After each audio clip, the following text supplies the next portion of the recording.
Assalamualaikum warahmatullahi wabarakatuh. Selamat siang. Apa kabar adik-adik semuanya? Sehat? Alhamdulillah sehat. Udah pada makan siang ini? Alhamdulillah udah ya. Oke, sekarang ketemu lagi kita pada mata kuliah estimasi biaya pada pertemuan yang kedua.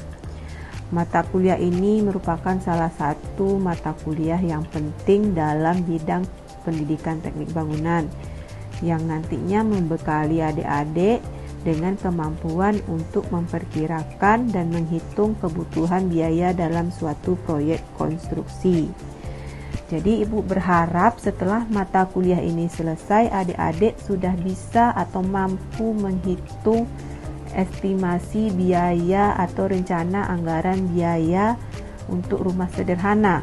Untuk rumah kalian aja lah dulu udah bisa nanti kalian menghitung rencana anggaran biayanya, mulai dari menghitung volume sampai menganalisis analisa satuannya sampai dia berbentuk sebuah rencana anggaran biaya yang utuh dalam suatu kegiatan proyek.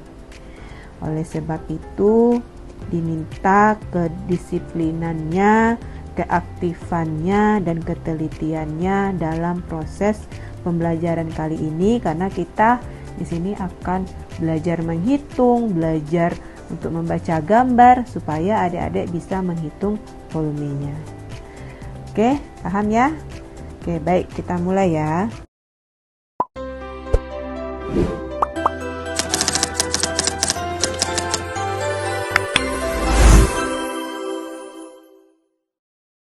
Minggu lalu Ibu sudah memberi kalian tugas untuk mencari beberapa gambar desain, gambar lengkap karena kita akan menghitung biaya suatu proyek. Jadi kita butuh gambar yang pertama, terus juga ASP. Tahu ASP itu apa? Apa ASP? Analisa Jadi kita mengenal dulu apa itu tentang anggaran daya proyek konstruksi. Jadi cara menyusunnya bagaimana? Oke, rencana anggaran daya atau RAB.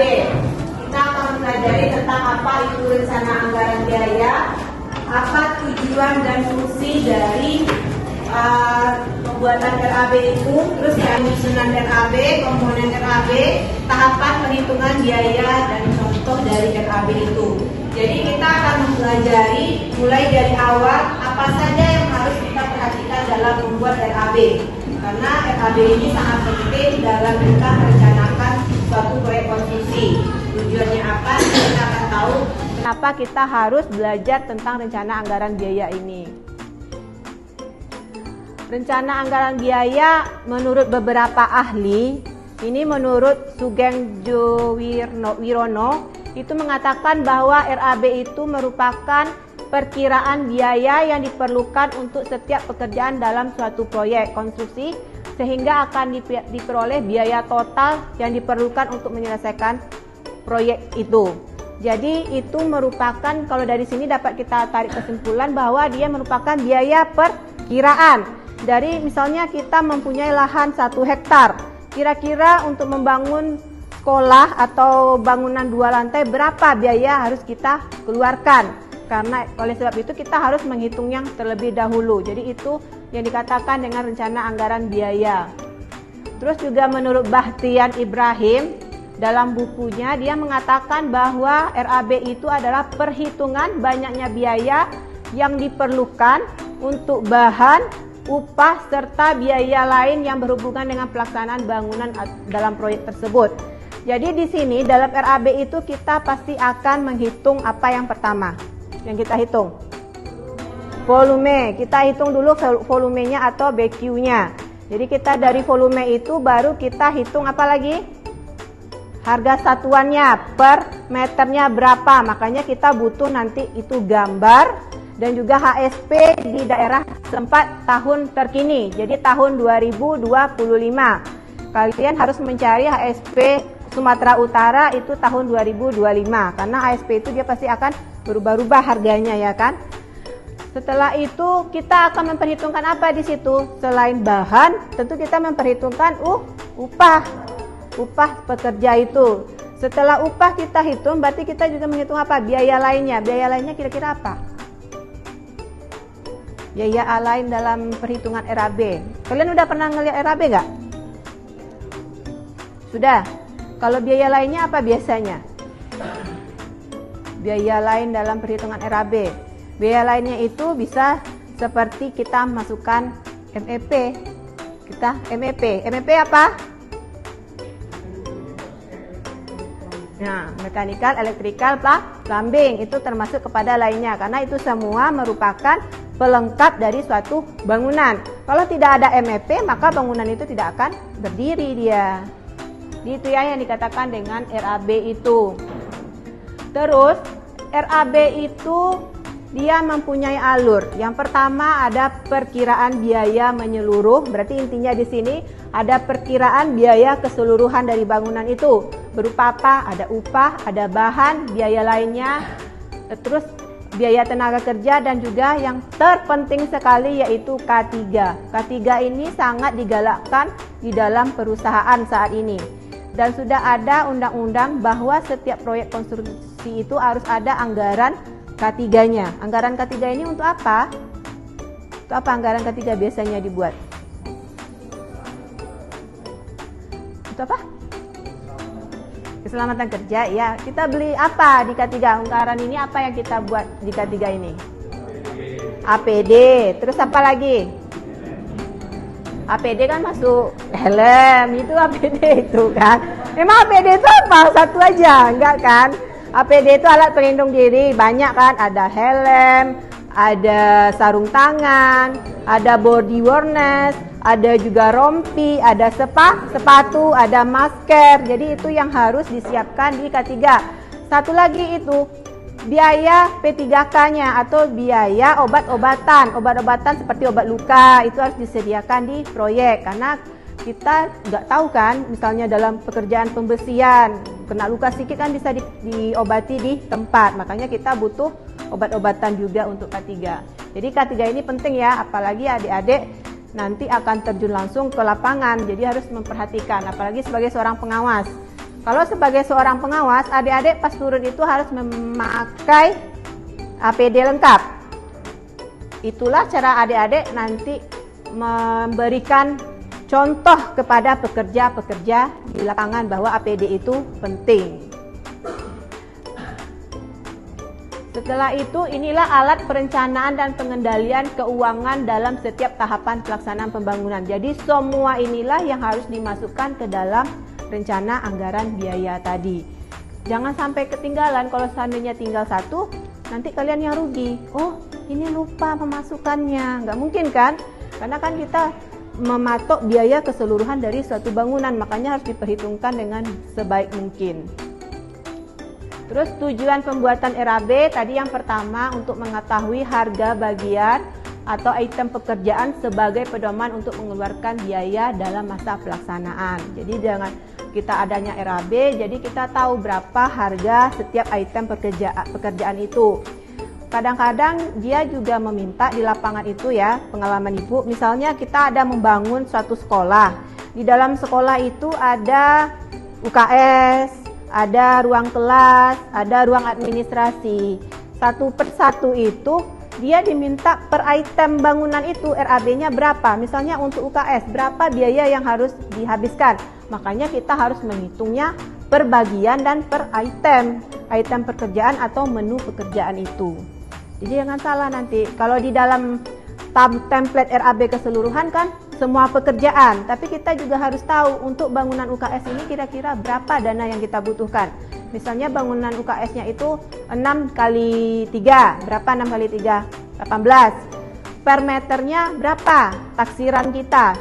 Kalau taksiran berdasarkan perhitungan kita itu misalnya 3 juta per meternya, berarti 18 itu kita kalikan 3. Jadi itulah biaya untuk item atau bangunan menu dari UKS tersebut. Itu perkiraan kasar. Adik-adik juga harus bisa memperkirakan perkiraan kasar itu. Jadi kira-kira berapa bangunan itu untuk per meter kubiknya itu. Terus yang kedua, bagi pemilik proyek ini sebagai patokan untuk mengetahui kelayakan dari proyek tersebut dari segi keuangan ekonomi. Jadi untuk pemilik proyek, dia harus tahu mampu nggak dia, mempunyai dana nggak yang cukup untuk membangun suatu bangunan itu. Misalnya dia ingin buat sekolah TK atau PAUD.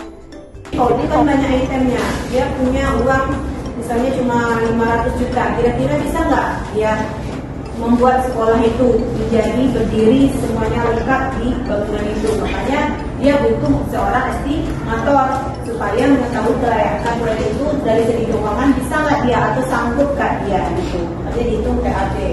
Terus sebagai bahan evaluasi proyek, kenapa dikatakan sebagai bahan evaluasi proyek? Kira-kira kasusnya gini, kalau sebagai bahan evaluasi proyek, misalnya kita kan di dalam estimasi biaya ini nanti kita juga akan menghitung katanya jadi dapat estimasi biaya nih. Setelah estimasi biaya kita akan melihat apa? Membuat apa lagi? Sudah tahu nih biayanya sekian, apa lagi kita perhitungkan? Desainnya dari awal lah, desainnya berarti awal kita tahu desain gambar. Setelah ada gambar baru kita hitung biaya. Setelah hitung biaya apa lagi yang kita buat? Nah, schedule. Jadi schedule itu sebagai bahan evaluasi juga, apakah nanti proyek itu bekerja sesuai enggak minggunya. Misalnya minggu kedua itu harus selesai 35% progresnya, tapi ternyata nggak selesai 35% itu. Ini kan sebagai bahan evaluasi ya, ada di lapangan sebagai perencana. Jadi itu yang harus kita siapkan dia sebagai evaluasi di lapangan. Terus sebagai dasar pembanding dalam tender itu pasti, karena pada kalau proyek-proyek besar pasti ada tendernya. Di atas 1M itu sudah pasti ada tender. Jadi dia akan melihat bagaimana saingan harga bagi setiap yang memasukkan itu. Jadi kalau penunjukan langsung ya, penunjukan langsung juga kita harus memperhitungkan biayanya. Jadi RAB itu sangat penting.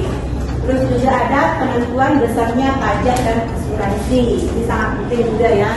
Jangan sampai nanti ini sering kali dilupakan oleh seorang estimator.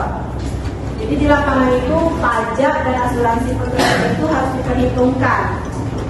Misalnya pajaknya, pajak bahan bangunan itu ada yang kita bayarkan langsung, dibayar langsung oleh panglomnya, ada juga yang harus kita yang mengeluarkan pajak. Pajak itu perhitungannya juga ada. Dia namanya ada PKP. Jadi PKP itu istilahnya pengusaha kena pajak. Berarti PKP itu dia sudah punya NPWP. Kalau dia sudah punya NPWP atau PKP, biasanya pajaknya sudah dibayarkan oleh perusahaan itu. Kita cuma melaporkan bahwa dia termasuk kepada golongan pokok PKP itu. Makanya dia kita harus juga tentukan mana saja barang-barang yang akan kena pajak. Terus bagi perencana, ada yang bercita-cita di sini jadi perencana atau konsultan pengawas?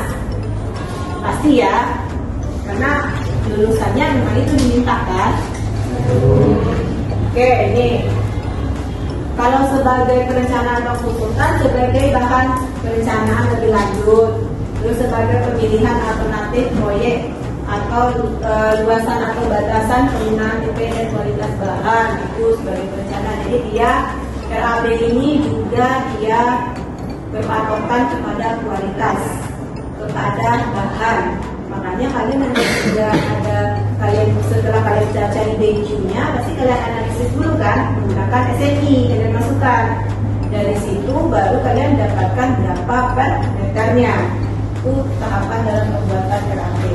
Terus bagi kontraktor apa? Yang mau jadi kontraktor, yang jadi pengusaha juga boleh. Kalau sebagai kontraktor sebagai dasar untuk mengikuti tender dan pengajuan penawaran. Terus dasar perkiraan modal atau dana yang harus disediakan. Jadi kalau kontraktor pasti dia lihat kan ada sekian. Dia saya bisa nggak ya? Kan udah juga sama rencana nih, udah keluar anggarannya. Jadi kalian ada yang jadi kontraktor, oh kira-kira saya punya dana sekian, bisa saya kerjakan proyek itu. Dia sebagai dasar perkiraan modal atau dana yang harus disediakan. sebagai dasar dalam menyediakan bahan, alat, tenaga, dan waktu untuk pelaksanaannya. Ini juga karena tadi kita menghitung juga alatnya apa aja yang kita gunakan, bahannya apa aja yang kita pakai, dan waktu tadi time schedule ya. Jadi nanti adik-adik kalau saya ingin menjadi seorang perencana ini itu harus membuat gambar desain. Setelah gambar desain apa lagi? RAB. Setelah RAB time schedule. Itu yang harus kalian lakukan 3 hal itu. Kalau kalian sebagai konsultan pelaksana di lapangan atau konsultan pengawas, apa yang harus kalian lihat? Kalau kalian sebagai pengawas, ada yang dari SMK? Ada. Kalau dari pengawas itu, dia bekerja di lapangan mengamati pekerjaan pelaksana atau kontraktor apakah sesuai dengan rencana atau tidak. Terus dia juga yang akan membuat nanti kurva S atau progres, melaporkan progres. Itu salah satu tugas dari pengawas. Berapa progres di lapangan, apakah sudah sesuai dengan rencana atau tidak. Kalau tidak sesuai dengan rencana berarti ada revisi progres. Jadi pengawas sama perencana itu saling ada interaksi. Jangan nanti setelah perencana selesai merencanakan nggak mau ikut campur lagi, nggak bisa. Karena nanti gambar akhirnya itu perencana tetap harus membuat drawingnya. Dia yang harus membuat gambar terakhirnya sama pelaksana konsultan pengawas. Jadi ada kolaborasi antara kedua itu. Dan juga dia mengikuti spek yang sudah direncanakan. Pengawas itu berhak menegur siapa? Kontraktor. Kalau nggak sesuai spek, boleh bongkar. Kalau nggak dibongkar, nggak bisa lanjut pekerjaan. Itulah hak kalian sebagai konsultan pengawas nantinya. Kalau rencana kalian merencanakan, di lapangan kalian nggak ikut. Kalau pengawas itu dia di lapangan lebih banyak. Makanya ya di lapangan harus banyak kalian peroleh. Gimana cara menentukan? Kadang-kadang kan mungkin ada yang belum ke lapangan ya. Kalau saya ke lapangan, pengalaman ya, kita masih tahu yang betul. Kadang-kadang kan, mohon maaf, bapak-bapak yang di lapangan bekerja di lapangan, tukang-tukang itu kan pengalamannya katanya lebih banyak dari kita. Jadi kalau kita mengasih input ke para tukang itu harus pandai-pandai istilahnya ya. Jangan kalian asal ngomong aja, jadi harus pandai kalian. Pak, kalau saya ini bapak gunakan ini Pak, ini kekuatan segini Pak, itu apa? Itu bahasa kita lah, bahasa institusi kalian bawa, tapi bahasa di lapangan. Jadi cara menegur orang di lapangan itu juga harus ada triknya. Karena kita akan bekerja dengan tentang itu pasti nggak sepemikiran dengan kita kan yang tahu ilmunya. Kalau dia berdasarkan pengalaman itu ternyata betul juga pengalaman dia, tapi tetap juga kita bekerja berdasarkan perencanaan. Pakai spek ini ya pakai itu. Pakai misalnya pakai atas spandek ukuran 0,35, tapi kalian pakai ukuran lain, ukuran 0,20, nggak boleh. Boleh itu, karena pengecekan itu pasti ada nanti pada saat akhir. Kalian pasti akan dicek oleh kontrak, oleh misalnya kalau seandainya program pemerintah, berarti oleh kementerian dicek langsung speknya. Sampai di sini kira-kira ada pertanyaan nggak? Jadi kita tahu ya apa manfaat kita belajar RAB dengan sebagai seorang perencana, sebagai seorang kontraktor, sebagai seorang owner. Jadi tahu manfaatnya apa. Jadi ada pertanyaan? Lanjut? Oke. Jadi sekarang fungsi pembuatan RAB yang pertama sebagai pedoman pelaksanaan pekerjaan. Itu sebagai pengontrol pelaksanaan seperti bilang tadi.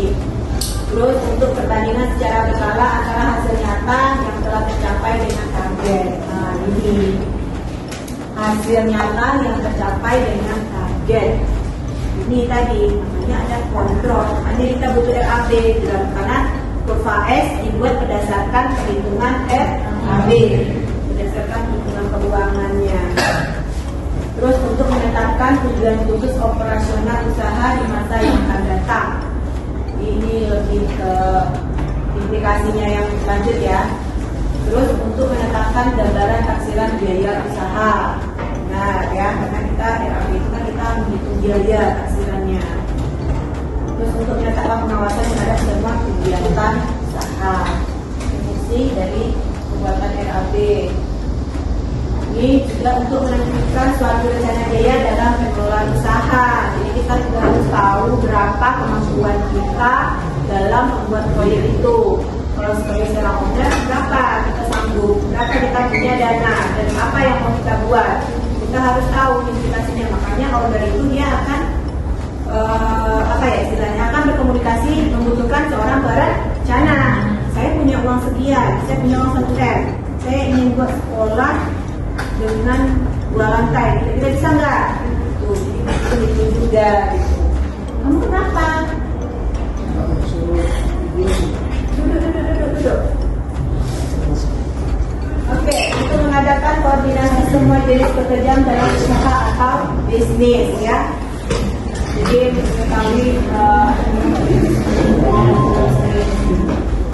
terus untuk memeriksa maju mundurnya kegiatan usaha kita, untuk memberikan tugas kepada pelaksana dalam usaha, itu tugasnya. Terus cara penyusunan RAB, ini yang penting, cara penyusunan RAB.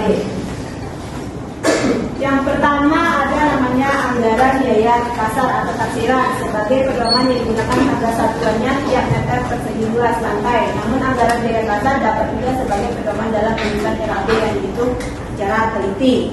Yang biaya kasar atau taksiran ini biasanya itu sudah ada per daerah, per provinsi, sudah ada itu biasanya dihitung oleh PUPR, udah yang dikeluarkan oleh PUPR. Jadi kalau seandainya adik-adik kan kita meeting nih di lapangan, baru ketemu owner. Saya mau buat luasan sekitar 400 meter persegi, meter kubik lah. Terus kira-kira berapa biaya yang harus saya keluarkan? Taksiran kasar. Jadi adik-adik harus bisa ngitung. Kalian lihatlah berapa pagu dana. Biasanya PUPR udah ada itu untuk setiap provinsi dan setiap kabupaten. Ya, setiap kabupaten itu berbeda-beda. Misalnya seperti di Karo itu dia per meter perseginya itu sekitar 3,6 juta per meter persegi. Berbeda dengan yang di Toba. Kalau di Toba itu 3,3 nggak salah saya. Kemarin ini kami ada pekerjaan di daerah kabupaten, beberapa kabupaten. Jadi dia beda-beda. Kenapa dia beda-beda? Kenapa kira-kira dia beda-beda antara Kabupaten Karo, antara Kabupaten Nias?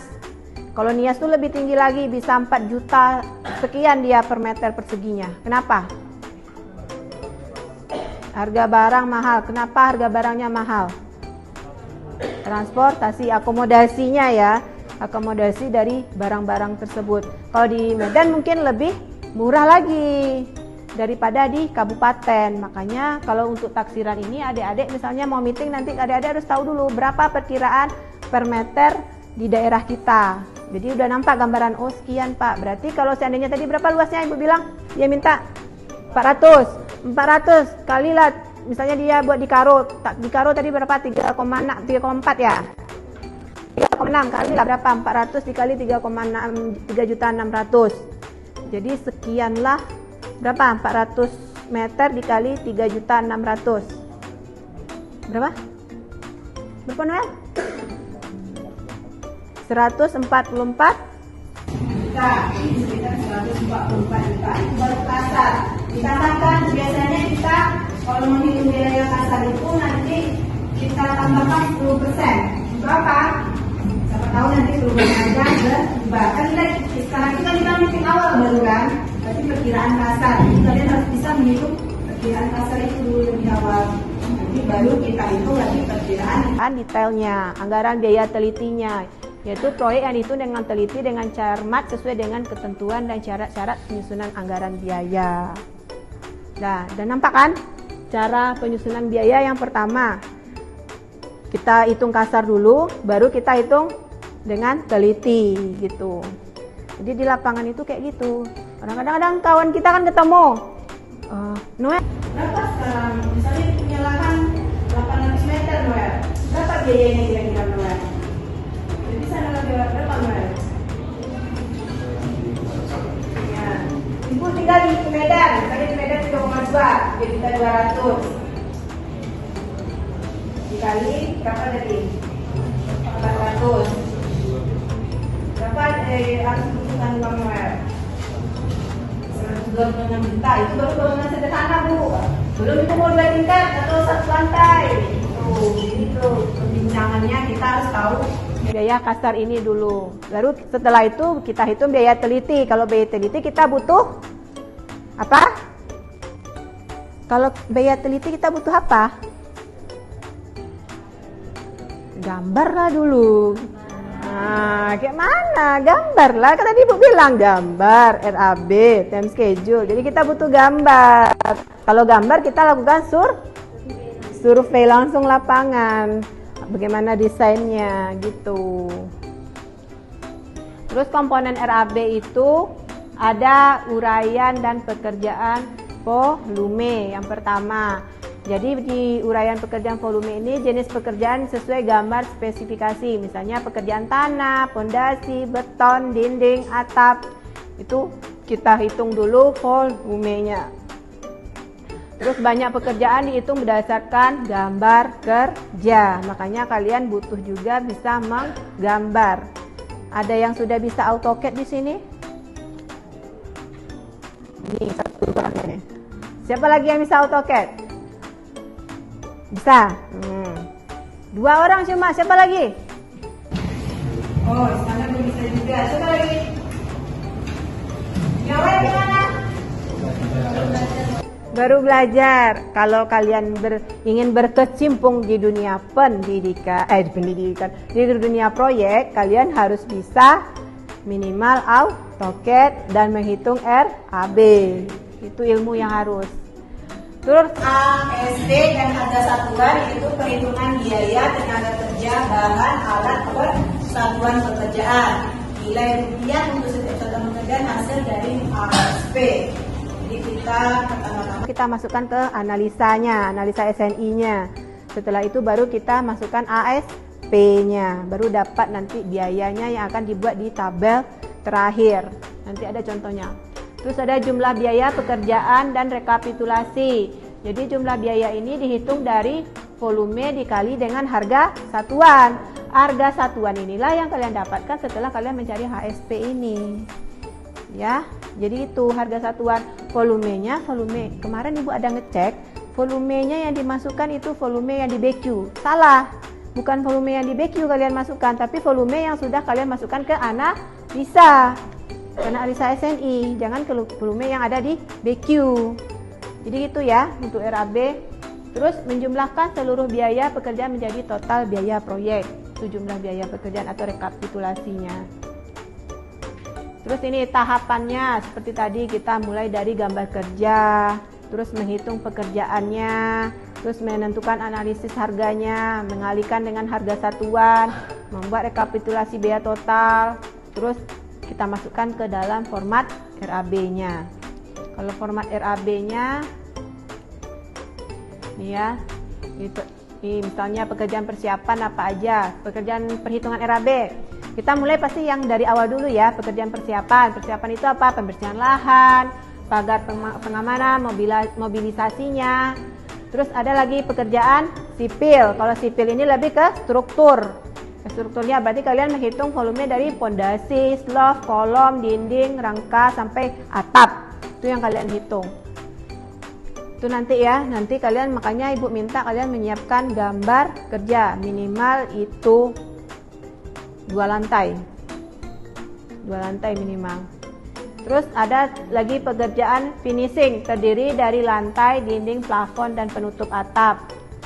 Terus pekerjaan instalasi yang terakhir tadi, instalasi mekanikal, elektrikal dan plumbing. Jadi ini merupakan suatu penunjang dalam suatu bangunan. Terus pekerjaan luaran atau halaman terdiri dari pekerjaan pekerasan, misalnya lantai taman, terus jalannya, taman-taman, atau membuat kolam renang, itu pekerjaan luaran atau halaman. Jadi inilah struktur umum dalam RAB itu. Ada uraian pekerjaan, ada satuannya, ada volume, ada harga satuan dan ada harga jumlah. Jadi kalau di sini Ini udah gampang, kalian tinggal mengalih-alihkan. Terus ada jenis biaya, jenis-jenis biaya tadi kayak tadi ya. Ada biaya langsung. Biaya langsung ini direct cost, jadi ini isinya tenaga kerja, bahan dan peralatan. Terus ada biaya tidak langsung, overhead, keuntungan, pajak dan administrasi. Ini jangan lupa dimasukkan. Overhead itu apa? Apa? Biaya tidak terduga. Makanya overheadnya itu, kadang overhead ini yang banyak kan, itu yang membuat kadang-kadang kontraktor, aduh bu, pusing saya bu, nggak ada untung. Tapi saya nggak percaya kalau proyek itu bilang nggak ada untung, nggak percaya saya. Jadi kalau orang awam mungkin, oh iya pak, nggak ada untung. Tapi kalau kita anak teknik, yang namanya proyek pasti ada untung, nggak mungkin nggak ada untung, karena dia volume yang kita masukkan bukan volume perhitungan lagi, tapi volume yang sudah dianalisa. Biayanya pun bukan biaya kita belanja sedikit biaya. Kalau biaya itu kan biasa persatuan ya kita masukkan. Kita beli di lapangan kayak mana? Panglong. Biaya kita beli banyak kan? Beda kan biaya kita beli satuan dengan biaya beli banyak. Jadi kalau orang bilang kayak gitu jangan percaya. Tapi kecuali dia ada perubahan yang fatal. Misalnya udah dibangun, terus dirombak lagi dengan luasan yang cukup, mungkin itu ada permasalahan, untungnya sedikit, mungkin dapat. Tapi semuanya sudah diprediksi itu. Terus ada namanya kontingensi atau cadangan risiko, biasanya 2-5% dari biaya total untuk antisipasi perubahan harga atau volume. Jadi setelah kalian jumlahkan tadi keseluruhannya, kan misalnya dapat 1,2 M. Nanti juga ada biaya kontingensi ini kalian tambahkan di bawah 2 atau sampai 5% dari biaya total tadi. Itu untuk apa? Sebenarnya sama juga, misalnya ada perubahan volume atau penambahan volume kayak tadi tuh salah, kalian suruh rombak, berarti dibangun ulang lagi kan. Jadi biaya tambahan. Terus apa lagi misalnya? Ada kenaikan harga ini kan kita nggak tahu, makanya kita butuh kontingensi atau cadangan risiko ini.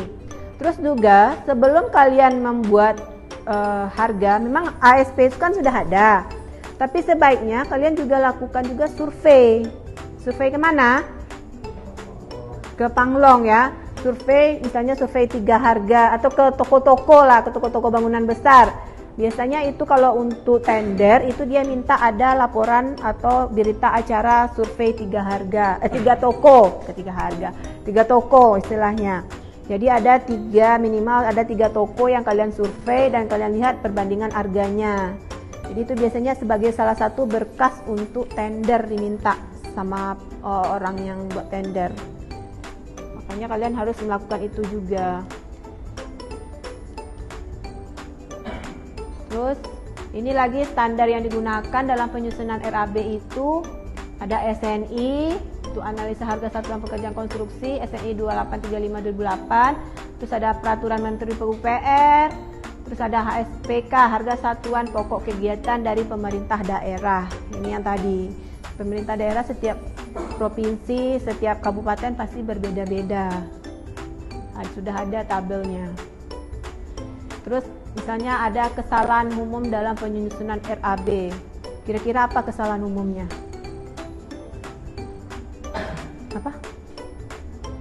Apa kesalahan umumnya? Apa? Ih, nggak dengar ibu suaranya. Steven, apa Steven? Salah perhitungan. Perhitungan apa? Volume, ya. Terus apa lagi kira-kira? Apa lagi? Franciscus, apa kira-kira kesalahan dalam perhitungan RAB? Tadi perhitungan volume udah, terus apa lagi?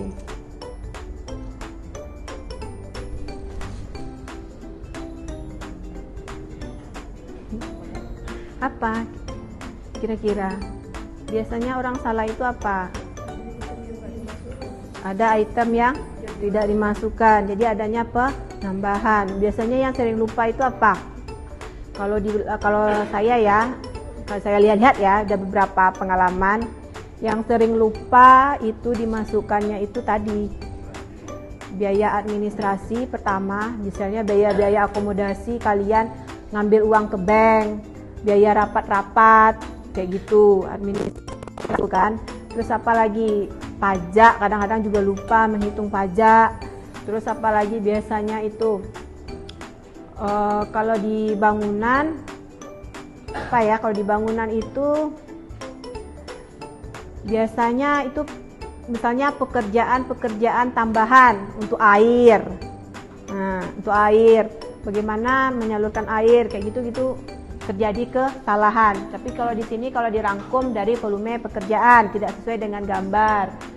Terus mengabaikan biaya transportasi bahan, yang itu tadi akomodasi bahan, jadi itu terabaikan. Terus ada salah memilih analisis harga satuan. Makanya saya minta nanti harga analisis satuannya itu harga terupdate 2025. Pasti sudah ada karena sekarang udah di akhir tahun 2025 diambil. Terus tidak memperhitungkan pajak dan keuntungan. Keuntungan ini nggak mungkin lupa ya, nggak mungkin. Keuntungan ini nomor 1 dulu diingat berapa persenan saya. Terus ini contoh kasus sederhana. Misalnya ada proyek pembangunan rumah 1 lantai luas 100 meter persegi, harga satuan rata-rata 4.500.000 per meter persegi. Jadi Bu bilang tadi, jadi berapa yang harus kita butuhkan dananya? Tambahkan 2 nolnya lagi, 450. Jadi 450 juta. Inilah yang kita butuhkan. Paling tidak adik-adik udah bisa kayak gini ngitungnya nanti. Oke, udah selesai pembahasan kita. Kira-kira ada pertanyaan? Terima kasih. Kalau mau buat perencanaan boleh sama Ibu. Nggak bercanda. Oke, kira-kira ada pertanyaan nggak? Ayo, ada pertanyaan tidak? Jadi paham ya tahapan apa yang harus kita lakukan. Yang pertama apa dulu? Siapa namamu? Joshua. Apa yang pertama kita dalam RAB harus kita cari dulu apa?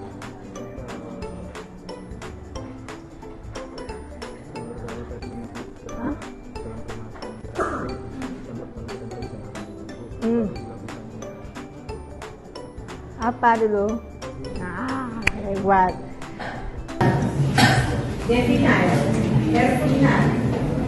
akan yang kita siapkan dalam pembuatan RAB itu. Gambar. Setelah gambar apa lagi? Perhitungan volume. Setelah itu schedule. Jadi itu yang harus disiapkan. Oke, kira-kira ada pertanyaan? Adalah yang hanya 1, masa nggak ada yang banyak? Ayo. Jadi bakal paham ya semuanya. Hari ini paham Habibie? Sampai hari ini di belakang. Biasanya di depan dia dulu. Jadi udah tahu ya apa manfaat kita belajar RAB dengan sebagai seorang perencana, sebagai seorang kontraktor, sebagai seorang owner. Jadi tahu manfaatnya apa. Kira-kira ada pertanyaan? Lanjut. Oke. Ini sekarang fungsi pembuatan RAB yang pertama sebagai pedoman pelaksanaan pekerjaan. Betul itu, sebagai pengontrol pelaksanaan seperti bilang tadi. Terus untuk perbandingan secara berkala antara hasil nyata yang telah tercapai dengan target. Nah, ini hasil nyata yang tercapai dengan target. Ini tadi, makanya ada kontrol, makanya kita butuh RAB karena kurva S dibuat berdasarkan perhitungan RAB, berdasarkan perhitungan keuangannya. Terus untuk menetapkan tujuan khusus operasional usaha di masa yang akan datang. Jadi ini lebih ke implikasinya yang lanjut ya. Terus untuk menetapkan gambaran taksiran biaya usaha. Benar ya, karena kita RAB itu kan kita menghitung biaya taksirannya. Terus untuk menetapkan pengawasan terhadap semua kegiatan usaha. Itu fungsi dari pembuatan RAB. Ini juga untuk menentukan suatu rencana biaya dalam pengelolaan usaha. Jadi kita juga harus tahu berapa kemampuan kita dalam membuat proyek itu. Kalau sebagai seorang owner, berapa kita sanggup, berapa kita punya dana, dan apa yang mau kita buat. Kita harus tahu implikasinya. Makanya owner itu dia akan istilahnya akan berkomunikasi, membutuhkan seorang perencana. Saya punya uang sekian, saya punya uang 1M, saya ingin buat sekolah dengan 2 lantai, kira-kira bisa nggak? Gitu. Jadi butuh itu juga gitu. Untuk minggu depan itu kalian bawa gambar, terus kalian cari ASP sama SNI. Jadi itu sudah disiapkan. Jadi asistensi dulu gambarnya, kalau sudah oke, baru diperbolehkan untuk lanjut ke tahapan berikutnya. Besok. Oke, kalau paham, sekian dari pertemuan kita untuk hari ini. Sampai ketemu lagi minggu depan dengan membawa tugas. Jadi semuanya